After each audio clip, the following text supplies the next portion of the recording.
பால் பாலபாஸ்கரன் கொடுக்கும் சிலுவையின் செய்தியை கேட்டுக்கொண்டிருக்கும் சகோதர சகோதரிகளையும் நண்பர்களையும் இச்செய்தி மூலமாக சந்திப்பதில் பெரும் மகிழ்ச்சி அடைகிறோம்.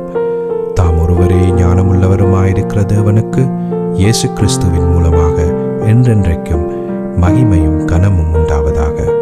ஆமீன்.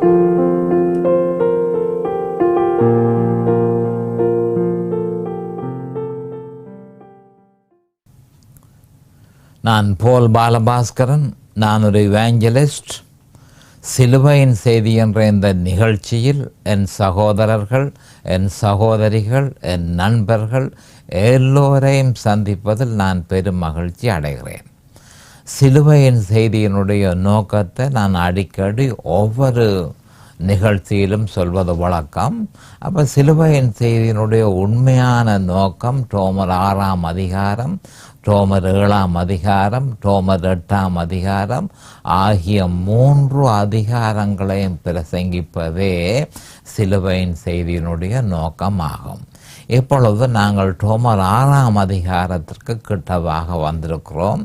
அப்போ கிட்டவாக வந்திருக்கிற அதே நேரத்தில் ரோமர் அதிகாரம் என்றால் என்ன, ரோமர் புஸ்தகம் என்றால் என்ன என்றதை பற்றி நாங்கள் கொஞ்சம் விவரமாக நாங்கள் அறிய வேண்டியதாக இருக்கிறது. அதற்காக ஒரு குறிக்கப்பட்ட ஒரு வேத வாக்கியத்தை, அடிப்படை வேத வாக்கியத்தை நான் எடுத்திருக்கிறேன். அப்போ முந்தின நிகழ்ச்சிகளில் ஒரு வார்த்தையை கான்ஸ்டண்டாக, தொடர்ச்சியாக நான் அந்த வார்த்தையை எடுத்து உங்களுக்கு பிரசங்கித்ததை நீங்கள் அறிந்திருக்கிறீர்கள். 1 கொரிந்தியர் 2:2 என்ற அந்த வசனம் மிகவும் முக்கியமான ஒரு வசனம். இயேசு கிறிஸ்துவை சிலுவையில் அறையப்பட்ட அவரையே அன்றி வேறு ஒன்றையும் உங்களுக்குள் அறியாதிருக்க தீர்மானித்திருந்தேன். இந்த ஒரு வசனத்தில் தடம் புரண்ட கிறிஸ்தவர்கள் ஏராளமான பேராக இருக்கிறார்கள். அவ நான் சொல்வது என்னவென்றால், 1 கொரிந்தியர் 2:2 சரியான முறையில் வியாக்கியானம் பண்ணி இயேசு கிறிஸ்துவை பின்தொடராத கிறிஸ்தவர்கள் ஆயிரக்கணக்கில் இருக்கிறார்கள் என்பதை ஒவ்வொரு கிறிஸ்தவர்களும் அறிந்து கொள்ள வேணும். அப்போ 1 கொரிந்தியர் 2 அவ்வளவு முக்கியத்துவம் வாய்ந்தபடியினால் அதனை நான் அடிக்கடி அதை அடிப்படையாக வைத்துக்கொண்டு பிரசங்கத்தை செய்திருந்தேன். இப்பொழுது இன்னும் ஒரு வார்த்தையை நான் கொண்டு வந்திருக்கிறேன். அந்த வார்த்தை லூக்கா 19:41-44. லூக்கா 19:41-44. அவர் சமீபமாய் வந்தபோது நகரத்தை பார்த்து அதற்காக கண்ணீர் விட்டழுது, உனக்கு கிடைத்த இந்த நாளிலாகிலும் உன் சமாதானத்துக்கு ஏற்றவைகளை நீ அறிந்திருந்தாயானால் நலமாயிருக்கும். இப்பொழுதோ அவைகள் உன் கண்களுக்கு மறைவாயிருக்கிறது. உன்னை சந்திக்கும் காலத்தை நீ அறியாமல் போனபடியால் உன் சத்துருக்கள் உன்னை சூழ மதில் போட்டு உன்னை வளைந்து கொண்டு எப்பக்கத்தில் முன்னை நெருக்கி உன்னையும் உன்னில் உள்ள பிள்ளைகளையும் தரையாக்கி போட்டு உன்னிடத்தில் ஒரு கல்லின் மேல் ஒரு கல்லிராதபடிக்கு செய்யும் நாட்கள் வரும்.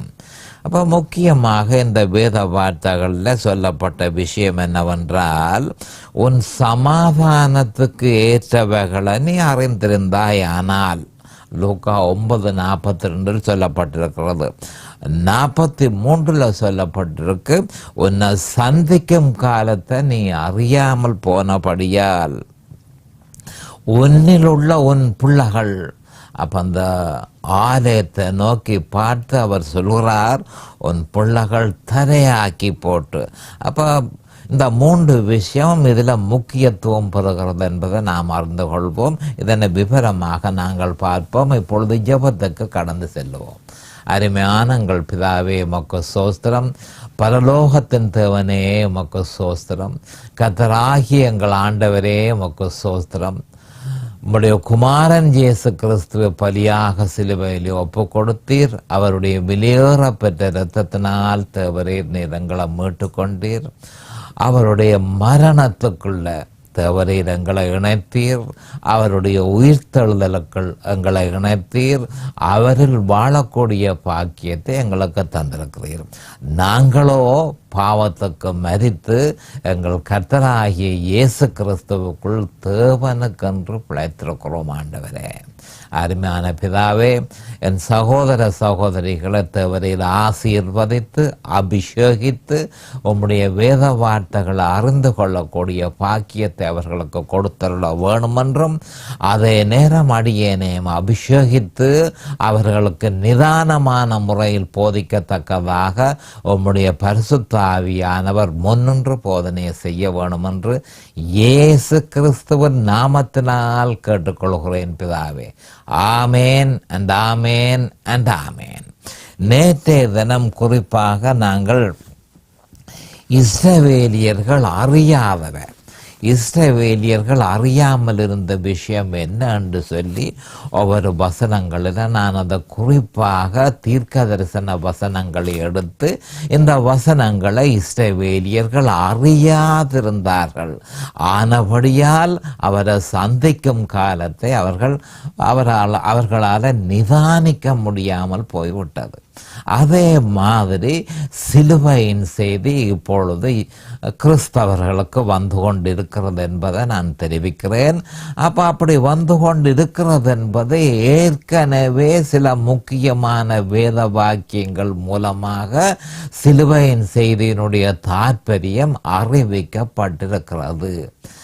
அதனை அறிந்து அதனை சரியான முறையில் வியாக்கியானம் செய்து அதன் ஆவிக்குரிய அர்த்தத்தை அறிந்து அதற்கு கீழ்ப்படிந்து அதை விசுவாசித்து அந்த விசுவாசத்தில் நிலைத்திருந்து கிறிஸ்தவர்கள் பின்பற்றாமல், அதாவது அந்த வேத வார்த்தையில் சொல்லப்பட்டவைகளை பின்பற்றாமல் போனால் இஸ்ரவேலியர்களுக்கு நடந்த அதே கேதி நிச்சயமாக அவர்களுக்கும் ஏற்படும் என்பதை நான் நேற்று ஆரம்பித்திருந்தேன். இன்றைக்கு அதனை தொடருவோம்.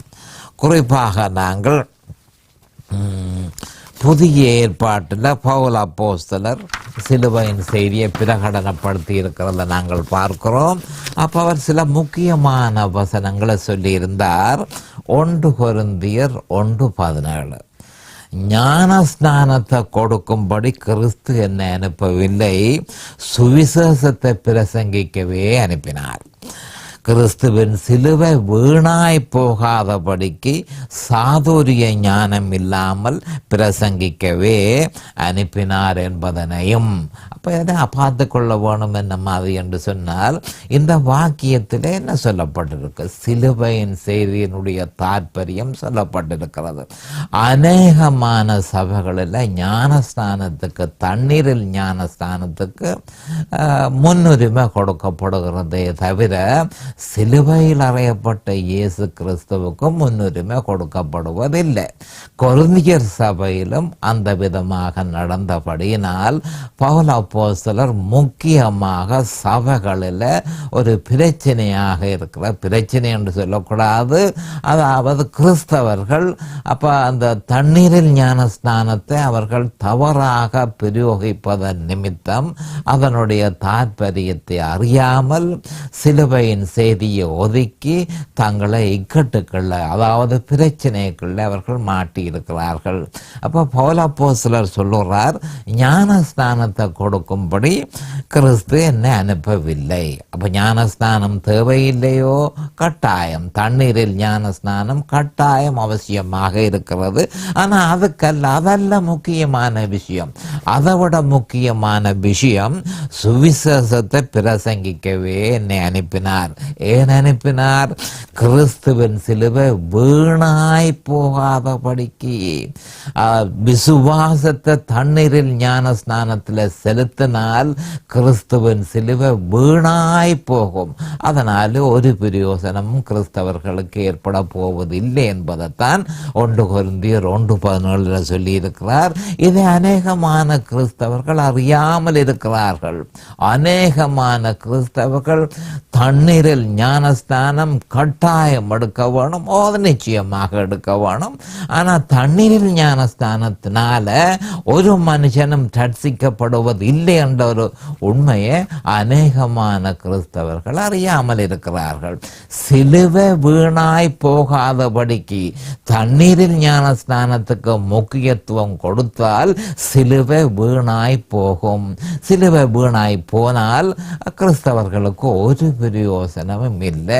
தண்ணீரில் ஞான ஸ்நானத்தினால ஒரு மனுஷனும் ரட்சிக்கப்படுவதில்லை என்ற ஒரு உண்மையை ஒரு கிறிஸ்தவனும் அறிந்து கொள்ள வேணும் என்பதற்காகவே இந்த வசனம் சொல்லப்பட்டிருக்கு. அநேகமான சபைகளில் இழுபறி, தண்ணீரில் ஞான ஸ்நானத்தில் இழுபறி, தண்ணீரில் ஞான ஸ்நானத்துக்கு முக்கியத்துவம் கொடுத்து அதனை அவர்கள் விசுவாசிக்கிறார்கள். முடிவு அவர்கள் ரட்சிப்பை இழந்து போவார்கள் என்பதை மிகுந்த வேதனையோடு நான் சொல்ல வேண்டியதாக இருக்கிறது. இரண்டாவது இன்னொரு முக்கியமான வசனம் 1:18 சிலுவையை பற்றிய உபதேசம் கெட்டு போகிறவர்களுக்கு பைத்தியமாயிருக்கிறது, ரட்சிக்கப்படுகிற நமக்கோ அது தேவ பலனாக இருக்கிறது. அப்ப என்ன சொல்லப்பட்டிருக்கிறது? சிலுவையை பற்றிய உபதேசம் மீட்கப்படாத மனுஷர்களுக்கு பைத்தியமாக இருக்கிறது. ரட்சிக்கப்படாத மனுஷர்களுக்கு சிலுவையை பற்றிய உபதேசம் பைத்தியத்தை ஏற்படுத்துகிறது என்பதை நாம் அறிந்து கொள்ள வேண்டும்.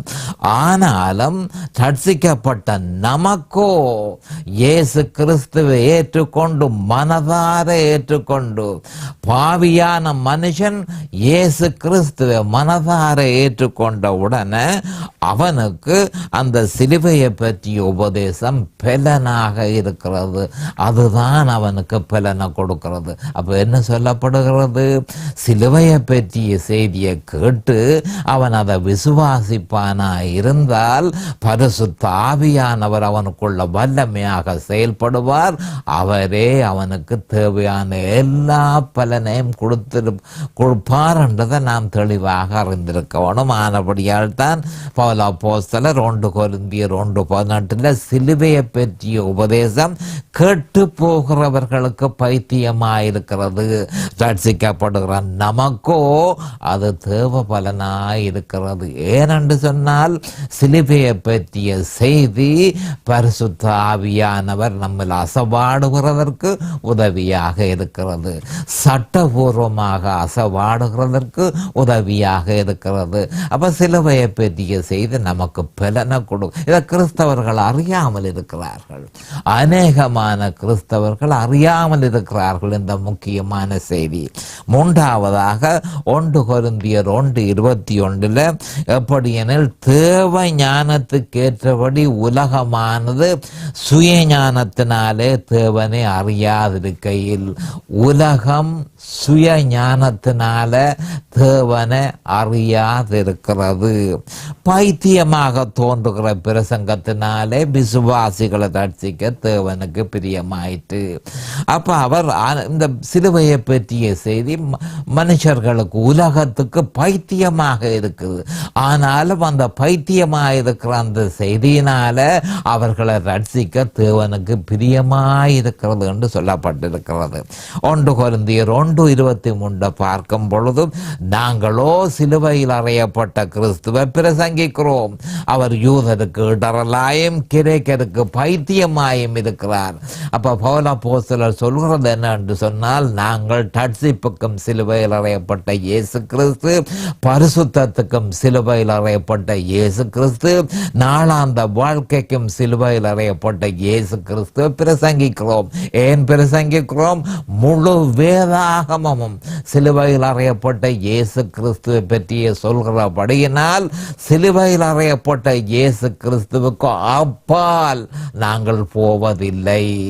அது போறவர்களுக்கு அப்ப மற்றவர்கள் இந்த யூதருக்கும் கிரேக்கருக்கும் வந்து இடர்களாயிருக்கிறதுக்கு காரணம் அவர்கள் அதை அறிய வேண்டிய பிரகாரமாக அறியாமல் சிலுவைக்கு அப்பால் அவர்கள் போக முயற்சிக்கிறபடியினால் அவர்களுக்கு இடரலாயும் பைத்தியமாயும் இருக்கிறது என்று சொல்லி பவுல் அப்போஸ்தலர் சொல்லியிருக்கிறார்.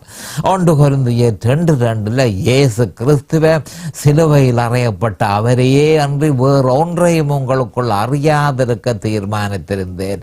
இந்த வசனம் அடிக்கடி நான் உங்களுக்கு பிரசங்கித்திருக்கிறேன். அடுத்த வசனத்துக்கு போவோம். கலாத்தியர் 6:14 போவோம். இதெல்லாம் சிலுவையை பற்றி சொல்லப்பட்டிருக்கிற வசனங்கள். ஆனால் இந்த வசனங்களை கிறிஸ்தவர்கள் அறியாதிருக்கிறார்கள். அறிந்தார்கள் என்றால் அறிந்தவர்களாக இருந்தால் தவறாக வியாக்கியானம் செய்திருக்கிறார்கள். அப்ப கலாத்தியர் 6:14 என்ன சொல்லப்பட்டிருக்கிறது? நானோ, பவுல் அப்போஸ்தலர் சொல்றார், நானோ நம்முடைய கர்த்தராகிய இயேசு கிறிஸ்துவின் சிலுவையை குறித்தே அன்றி ஒரு ஒன்றையும் குறித்து மேன்மை பாராட்டாதிருப்பேனாக. அவரால் உலகம் எனக்கு சிலுவையில் அறை உண்டிருக்கின்றது, நானும் உலகத்திற்கு சிலுவையில் அறை உண்டிருக்கிறேன் என்று சொல்லியிருக்கிறார். அப்ப என்ன சொல்கிறார்? சிலுவையில் அறையப்பட்ட இயேசு கிறிஸ்துவை பற்றித்தான் நான் மேன்மை பாராட்டுவேன். நானோ நம்முடைய கர்த்தராகிய இயேசு கிறிஸ்துவின் சிலுவை குறித்தே அன்றி வேறொன்றையும் குறித்து மேன்மை பாராட்டாதிருப்பேனாக. ஒவ்வொரு கிறிஸ்தவனும் மேன்மை பாராட்ட வேண்டியது இயேசு கிறிஸ்துவனுடைய சிலுவையை பற்றி அன்றி வேறொன்றையும் குறித்து மேன்மை பாராட்டாதிருப்பானாக. வேறொன்றை குறித்து மேன்மை பாராட்டுவானாய் இருந்தால் அவன் விசுவாசத்தை விட்டு விலகி போயிருக்கிறபடியால் அவன் ரட்சிப்பை இழந்து போகக்கூடிய சாத்தியக்கூறு நிச்சயமாக உண்டு. அப்ப நம்முடைய வாழ்க்கையிலே எந்த நேரமும் மேன்மை பாராட்ட வேணும் என்று கிறிஸ்தவனுக்கு விருப்பம் இருந்தால் அவன் சிலுவையை குறித்தே மேன்மை பாராட்டுவானாக என்று சொல்லி இதுல கலாத்தியர் 6ஆம் வசனத்தில், கலாத்தியர் 6ஆம் அதிகாரத்தில் 14ஆம் வசனத்தில் சொல்லப்பட்டிருக்கிறது. இப்படி இன்னும் பல வேத வாக்கியங்களை நாங்கள் காணக்கூடியதாக இருக்கு. ரோமர் அதிகாரத்தில் இருந்து எபிரேயர் வரையும் சொல்லப்பட்டிருக்கிற 14 நிருபங்களிலும் இந்த சிலுவையை பற்றிய செய்தியை தான் தெளிவாக பவுல் அப்போஸ்தலருக்கு வெளிப்படுத்தப்பட்டிருக்கு. அவருக்கு வெளிப்படுத்தப்பட்டவைகளை அவர் இந்த 14 நிருபத்திலும் நமக்கு தந்திருக்கிறார். இப்படி இருக்க நாங்கள் இன்னும் நம்முடைய ஆண்டவர் இயேசு கிறிஸ்து இந்த பூலோகத்தில் இருக்க அவரும் சிலுவையின் செய்தியை பற்றி ஆணித்தரமாக ஒரு வசனம் 1-2 வசனங்கள் எல்லாம் அதுதான். ஆனால் சில வசனங்கள் மிகுந்த முக்கியத்துவம் வாய்ந்த வசனங்களை சொல்லி இருக்கிறார். லூக்கா 9:23 பார்க்கும் பொழுது, பின்பு அவர் எல்லாரையும் நோக்கி, ஒருவன் என் பின்னே வர விரும்பினால் தன்னைத்தான் வெறுத்து தன் சிலுவையை அனுதினமும் சுமந்து கொண்டு அனுதினமும் எடுத்துக்கொண்டு என்னை பின்பற்ற கடவன். திருப்பி வாசிக்கிறோம். மிக முக்கியமான வசனம். நம்முடைய ஆண்டவர் இந்த பூமியிலே இருக்கும் பொழுது சகலருக்கும் சொன்ன வார்த்தை, அதாவது நீங்கள் என்ன செய்ய வேணும் என்று சொல்லி அவர் எல்லாரையும் நோக்கி, ஒரு தனிப்பட்ட மனுஷனுக்கு மட்டும் சொல்ல இல்லை, இஸ்ரவேலியர்களுக்கு மட்டும் சொல்ல இல்லை, உலகத்தில் இருக்கிற எல்லாரையும் நோக்கி அவர் இந்த வசனத்தை சொன்னார். என்ன சொன்னார்? ஒருவன் பின்னே வர விரும்பினால் அவன் தன்னைத்தான் வெறுத்து தன் சிலுவையை அனுதினமும் எடுத்துக்கொண்டு என்னை பின்பற்ற கடவன் என்று சொன்னார். லூக்கா 14:27 தன் சிலுவை சுமந்து கொண்டு எனக்கு பின் செல்லாதவன் எனக்கு சிஷ்யனாக இருக்க மாட்டான் என்று சொன்னார். அப்ப இந்த 2 வேத வாக்கியங்களை எடுத்தால், இந்த 2 வேத வாக்கியங்களை நாங்கள் மிகவும் நுணுக்கமாக பரிசீலனை செய்வோம். ஆகியன் இந்த 2 வேத வாக்கியத்துக்கு உள்ளேயே கிறிஸ்தவம் அடங்கி இருக்கிறத நாம் பார்த்து கொள்ள முடியும். அப்ப என்ன சொல்கிறார் என்று சொன்னால், எல்லாரையும் நோக்கி, ஒருவன் என் பின்னே வர விரும்பினால் அவன் தன்னைத்தான் வெறுக்க வேணும், தன் சிலுவையை அனுதினமும் எடுக்க வேணும், எடுத்துக்கொண்டு என்னை பின்பற்ற கடவன். இது எடுக்க மாட்டேன் அவன் தீர்மானிப்பானாயின், இதை தவிர வேறு ஏதாவதையும் எடுக்கிறதற்கு அவன் விரும்புவானாயின் அவன் எனக்கு சிஷ்யனாக இருக்க மாட்டான் என்று சொல்லி லூக்கா 14:27 ஆணித்தரமாக உறுதியாக சகல மனுஷர், உலகத்தில் உள்ள சகல மனுஷர்களுக்கும் இந்த சிலுவையை பற்றி, சிலுவையை நீ செய்ய வேண்டியதென்ன, அதாவது என் பின்னே உனக்கு வர விரும்பினால் முதலாவதாக உன்னை நீ வெறுக்க வேணும், உன்னை நீ வெறுக்க வேணும். அதை சரியான முறையிலே அதை விளங்கி கொள்ள வேணும். உன்னை நீ வெறுத்து தன் சிலுவையை அனுதினமும் எடுத்துக்கொண்டு என்னை பின்பற்ற கடவன் என்று சொல்லி ஒரு 4 நிபந்தனைகளை போட்டு என்னை பின்பற்றுகிறதற்கு இதுதான் வழி.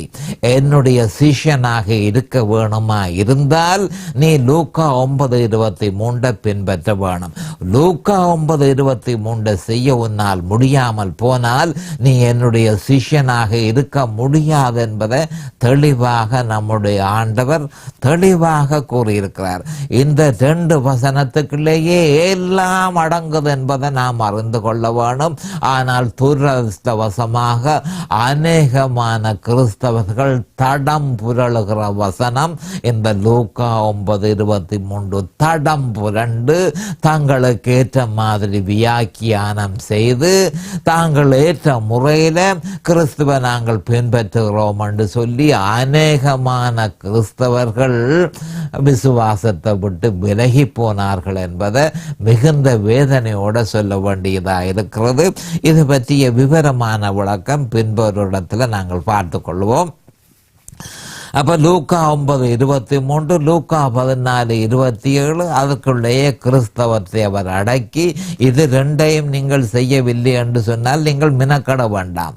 நீங்கள் சேர்ச்சுக்கு போகிறதாலே ஒரு பிரயோசனமும் இல்லை, வேதத்தை படிக்கிறதாலே ஒரு பிரயோசனமும் இல்லை, கோயிலில் நின்று பாடுகிறதாலே ஒரு பிரயோசனம் இல்லை, உபவாசம் செய்கிறதாலே ஒரு பிரயோசனமும் இல்லை, ஒரு பிரயோசனமும் இல்லை. லூக்கா 9:23 உங்களால் செய்ய முடியாமல் விட்டால் நீங்கள் என்னுடைய சிஷ்யர்களாக இருக்க முடியாது என்று சொல்லி நம்முடைய ஆண்டவர் சொல்லி இருக்கிறபடியால் கிறிஸ்தவர்கள் இதனுடைய அர்த்தம் என்ன, இதை சரியான விளக்கத்தை அவர்கள் பெற முடியாமல் போனால் இன்னொரு வழி இருக்கிறது. தேவனிடத்தில் கையை உயர்த்தி, ஆண்டவரே இந்த வசனம் எனக்கு தெரியாமல் இருக்கிறது, இதனுடைய ஆவிக்குரிய கருத்தை நான் அறிய விரும்புகிறேன், இதனை நான் பின்பற்ற விரும்புகிறேன் என்று சொல்லி கத்தாதி கத்தரிட்ட தன்னுடைய கையை உயர்த்தி, ஆண்டவரே எனக்கு இதை பற்றிய விளக்கத்தை எனக்கு தந்தருள வேணும் என்று சொன்னால் நிச்சயமாக அவர் தந்தருள்வார்.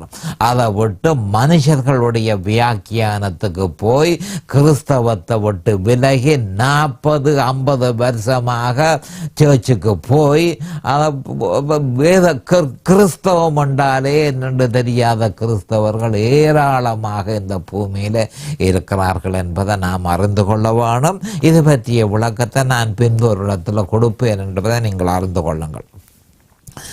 அப்போ இஸ்ரவேலியர்கள் போல என்ன நடந்தது, இஸ்ரவேலியர்கள் அறியாதிருந்தார்கள் என்று சொல்லி நாங்கள் பார்த்திருக்கிறோம்.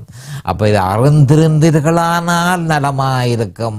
அப்போ இஸ்ரவேலியர்கள் போலவே கிறிஸ்தவர்களும் இங்கு நான் சொல்லப்பட்ட இன்னும் அநேகம் இருக்கிறது, சொல்லப்பட்ட வேத வார்த்தைகளை அறிந்திருந்தார்கள், ஆனால் அவர்களும் சமாதானத்துக்கு ஏற்றவைகளை பெற்றிருக்க முடியும். இதை அறியாததன் நிமித்தம் அநேகமானோர் தங்களுக்கு சமாதானத்துக்கு தேவன் ஏற்படுத்திய வழியை அறியாமல் இருக்கிறார்கள். இதன் நிமித்தம் இதன் பிரதிபலனாக அநேகமான கிறிஸ்தவர்கள் 1 தெசலோனிக்கேயர் 4:15-18 சொல்லப்பட்டிருக்கிற உயிர்த்தெழுதல், ராப்சர், இதை நான் மீண்டும் திருப்பி சொல்லுகிறேன். இதன் பிரதிபலனாக இதன் பிரதிபலனாக சிலுவையை பற்றிய செய்தியை சரியான முறையிலே அறியாததன் நிமித்தம் அநேகமான கிறிஸ்தவர்கள் 1 தெசலோனிக்கேயர் 4:15-18 சொல்லப்பட்ட உயிர்த்தெழுதல ராப்சர அநேகமான கிறிஸ்தவர்கள்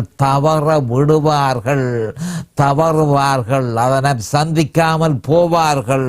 அதனை தவற விட்டு மத்தேயு 24:21 சொல்லப்பட்ட உபத்திரவ காலத்துக்குள் அவர்கள் நுழைவார்கள் என்பதனை மத்தேயு 25 அதிகாரத்தில் சொல்லப்பட்ட புத்தி இல்லாத கன்னிகைகள் என்ற உபமானத்தில் நம்முடைய ஆண்டவர் தெளிவாக இதனை உறுதிப்படுத்தி இருக்கிறார். இதை நான் திருப்பியும் சொல்ல வேண்டியதாக இருக்கிறது. சிலுவையை பற்றிய செய்தியை அறியாததன் நிமித்தம் கிறிஸ்தவர்கள் நம்முடைய ஆண்டவராகிய இயேசு கிறிஸ்து லூக்கா 9:23 சொன்ன மிக முக்கியமான வேத வார்த்தைகளை சரியான முறையில் வியாக்கியானம் பண்ணி அதனை அவர்கள் அறியாமல் இருப்பார்களானால் வரப்போகிற உயிர்த்தெழுதல் 1 தெசலோனிக்கேயர் 4:15-18 சொல்லப்பட்டிருக்கிற உயிர்த்தெழுதலை ராப்சரை அவர்கள் நிச்சயமாக தவற விடுவார்கள் என்பதையும், தவற விட்டு மத்தேயு 24:21 சொல்லப்பட்டிருக்கிற உபத்திரவ காலத்துக்குள்ள அநேகமான கிறிஸ்தவர்கள் நுழைவார்கள் என்பதையும் உவமானமாக நம்முடைய ஆண்டவராகிய இயேசு கிறிஸ்து 25 மத்தேயு 25 அதிகாரத்தில் புத்தி இல்லாத கன்னிகைகள் மூலம் அந்த உபமானத்தின் மூலம் இது நடக்கும் என்று சொல்லி அவர் தெளிவாக சொல்லியிருக்கிறார். அப்போ இதே மாதிரி இஸ்ரவேலியர்களுக்கு ஏற்பட்ட மாதிரி கிறிஸ்தவர்களுக்கும் அதே மாதிரியான ஒரு பிரச்சனையை வெகு சீக்கிரத்தில் எந்த நேரமும் ரப்ஷர் ஏற்படலாம். மணவாளன் மணவாட்டியை அழைத்து கொண்டு போவதற்கு எந்த நேரமும் அவர் வருவார் என்பதையும், அவர் வரும்பொழுது மணவாட்டி தயாரில்லாமல் இருப்பாள் என்பதையும் நம்முடைய ஆண்டவராகிய இயேசு கிறிஸ்து மத்தேயு 25 அதிகாரத்தில் புத்தி இல்லாத கன்னிகைகள் என்ற உபமானத்தின் மூலம் இதனை தெளிவுபடுத்தி இருக்கிறார். இதன் நிமித்தமே நம்முடைய ஆண்டவராகிய இயேசு கிறிஸ்து மத்தேயு 24:37-39 ஒரு முக்கியமான விஷயத்தை அறிவித்திருக்கிறார். அது என்ன என்று சொன்னால், நோவாவின் காலத்தில் என்ன நடந்ததோ அப்படியே மனுஷகுமாரன் வரும் காலத்திலும் நடக்கும். அடுத்தது எப்படி எனில், ஜலப்பிரளயத்துக்கு முன்னான காலத்திலே நோவா பேழைக்குள் பிரவேசிக்கும் நாள் வரைக்கும் ஜனங்கள் புசித்தும் குடித்தும் பெண் கொண்டும் பெண் கொடுத்தும், கவனமாக கேட்டுக்கொள்ளுங்கள், மிக முக்கியமான வசனங்கள். ஜலப்பிரளயம் வந்து அனைவரையும் வாரிக்கொண்டு போக மட்டும் உணராதிருந்தார்கள். அப்படியே மனுஷகுமாரன் வரும் காலத்திலும் நடக்கும். அப்ப என்ன சொல்லப்படுகிறது? மனுஷகுமாரன் தன் மணவாட்டியை அழைத்து கொண்டு போக வரும் காலத்தில் அப்படி நடக்கும். அநேகமான கிறிஸ்தவர்கள் இது நடந்த பிறகு அவர்கள் உணர்வு இல்லாமல் இருப்பார்கள். கிறிஸ்தவர்களை எடுத்துக்கொண்டு அவர் மணவாட்டியை அழைத்து கொண்டு போன பின்பும் தாங்களும் கிறிஸ்தவர்கள் எங்களையும் அழைத்து கொண்டு போகவில்லை என்று சொல்லி அதற்கு பிறகுதான் தீவிரமாக அவர்கள் சிந்திப்பார்கள். டூ லேட் என்றதை அவர்கள் அறிந்து கொள்ளணும். ஜலப்பிரளயம் வந்து அனைவரையும் வாரிக்கொண்டு போக மட்டும் உணராதிருந்தார்கள். அதே மாதிரி கிறிஸ்தவர்களை அழைத்து கொண்டு போகும் மட்டும் அவர்கள் உணராதிருப்பார்கள். சிலுவையின் செய்தியை பற்றி ஏற்கனவே பவுல் அப்போஸ்தலர் தெளிவாக சொல்லப்பட்டிருக்கிறதையும் நம்முடைய ஆண்டவராகிய இயேசு கிறிஸ்து சிலுவை சிலுவையில் சொல்லப்பட்ட விஷயங்களை அறியாமல் இருந்ததனாலும் இது நடக்கும். நேரம் சமீபமாகிவிட்டது. அடுத்த செய்தியில் இதை பற்றி இன்னும் கொஞ்சம் விவரமாக பார்ப்போம். அதுவரையும் கர்த்தராகிய இயேசு கிறிஸ்துவின் நாமத்தினால் நான் உங்களை ஆசீர்வதிக்கிறேன். அவருடைய கிருபையும் அவருடைய இரக்கமும் உங்களுக்கு தாராளமாக கிடைப்பதாக இயேசுவின் நாமத்தில் பரிசுத்த பிதாவே. ஆமேன் அண்ட் ஆமேன் அண்ட் ஆமேன். இந்த சிலுவையின் செய்தியை கேட்பவர்கள் அதன் ஆவிக்குரிய பலனை பூரணமாக அடைய வேண்டும் என்பதே நம்முடைய பிரார்த்தனையாகும். தொலைபேசி மூலம் தொடர்பு கொள்ள விரும்புவோர் 647-465-1224 மூலமும், இமெயில் மூலம் தொடர்பு கொள்ள விரும்புவோர் paulbalabhaskaran@gmail.com மூலமும் தொடர்பு கொள்ளலாம்.